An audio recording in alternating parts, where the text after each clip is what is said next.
In division, the first number is the dividend, the second number is the divisor, and the answer is the quotient. Here's an example. 8 divided by 2 is equal to 4. The 8 is the dividend, the 2 is the divisor, and the 4 is the quotient. Division is not commutative. 8 divided by 2 is equal to 4, but 2 divided by 8 is equal to 1/4. There is a relationship between the two quotients. The quotients above, 4 and 1/4, are reciprocals.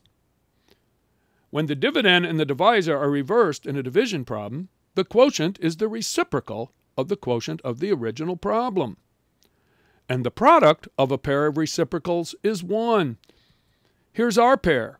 4 times 1/4 is 4/4, and of course, in lowest terms, 4/4 is equal to 1.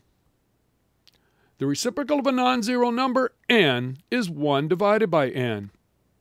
And that brings us to the property of reciprocals. For any non-zero number n times 1 divided by n is equal to 1. And we're back to our original example, only now we're going to use our variable n.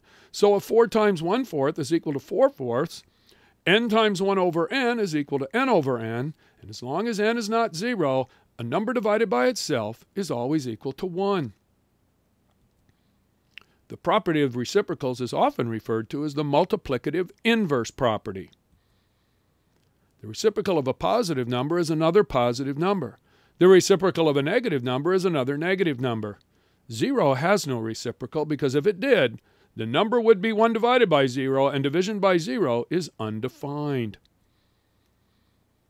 The number 1 is called the multiplicative identity because when a number is multiplied by 1, the number retains its identity. And we have a property for that, the multiplicative identity property. For any real number n times 1 is equal to n, or we sometimes say a number times 1 is equal to itself. And some textbooks call this the multiplication property of 1. Dividing by a number is the same as multiplying by its reciprocal. So if 12 divided by 4 is equal to 3, 12 times 1/4 is also equal to 3.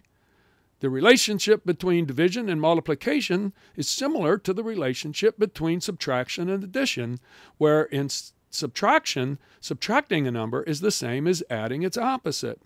In division, dividing by a number is the same as multiplying by its reciprocal.